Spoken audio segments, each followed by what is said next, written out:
Hello and welcome to Moment of Truth on Labour Social. I'm Graham Hughes. Today was supposed to be the day that the ban on no-fault evictions promised by the Tories in 2019 was going to start slowly grinding its way through Parliament. But ministers have now said a ban won't come into force until a reform of the court system is finished. Yep, after 4 years of lobbying by landlords and foot-dragging by Conservative MPs, one in five of whom are landlords themselves, the bill is going to be delayed, possibly indefinitely. Labour has previously calculated that since the idea of no-fault evictions was first announced in April 2019, more than 70,000 households have left their homes due to Section 21 notices. The party said that if the ban was delayed till the end of January 2025, the last possible time for a general election, more than 30,000 more notices could be served.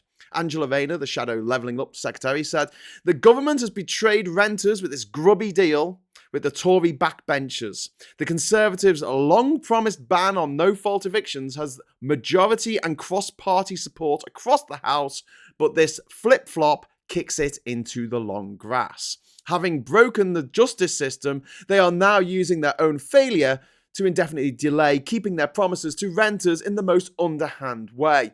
This comes at a heavy price for renters who have been let down for too long already."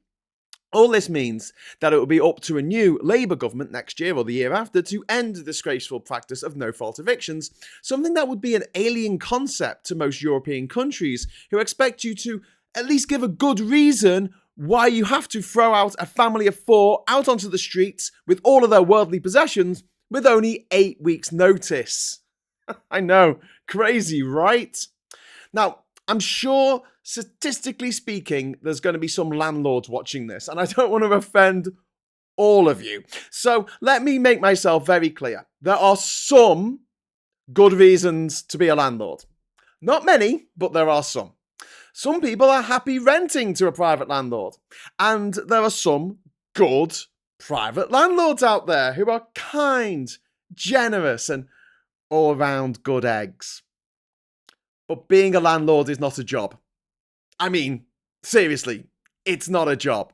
If you think it is a job, go find the nearest bin and get in it. Okay, look, imagine you were looking for work and you applied for a job with a company in London. Let's call it Landlord PLC.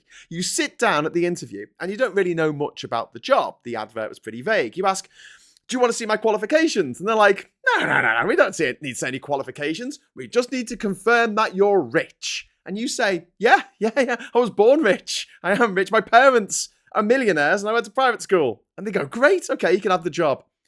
Cool. You're a bit confused at this point. You ask, "What exactly is it that I have to do in this job?" "Well," says the interviewer, "we want you to come into the office never. You can work from home, actually work from anywhere really. You don't even have to be in the country. And at some point you might have to make a phone call to arrange a trade person to visit the property once a year." That's it. Yeah, mostly one phone call. If it's a particularly busy year, you might need to make two. Wow. Okay, seems simple enough. How much does this pay? "We can offer you up to 20 grand a year.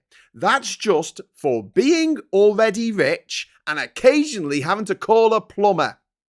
Well, that's a great job. But I have a question. How exactly does this company make money? "Oh, well," says the interviewer, "that's the clever bit. We get a couple of people who weren't born rich and make them work a proper job 9 till 5, 5 days a week, commute in and out, and then have at least one of them have to take a second job, evening and weekends, so they hardly see their kids, and then we, take half of their wages. Post-tax, of course. We're not complete monsters." Sorry, what? We get poor people to work 9 to 5, Monday to Friday in a normal job, work in a bar evening and weekends, and then we take half their earnings and we give it to me, an already rich person. Yep. But it gets even better. You see, that money will go to paying off a mortgage on the property that you don't live in. So when you first get the mortgage of the property, it will probably be around £250,000. But by the time you've paid off that mortgage using the wages you've taken from the poor couple who are actually doing real jobs and actually working, the house will be worth a cool $500,000. And you can sell it and spend all that money on Audis, personalised number plates, and cocaine. Wow. That sounds freaking amazing. I'll do that. Yeah, I'm in. Just take a step back for a moment and just have a think about how appalling and grossly immoral that system is. It's really quite mind-blowing. Now, there's a better way. Rentable social housing, in which the rent you pay doesn't go to an already rich person's bank account each month or helps pay off the mortgage on their second, third, fourth, fifth home. It goes towards bettering your entire community. It's not complicated. If we were a moral country, if we lived according to a code based on fairness and justice, that's just what we'll do. And then again, I mean, if we were a moral country, people wouldn't use the word woke as a pejorative.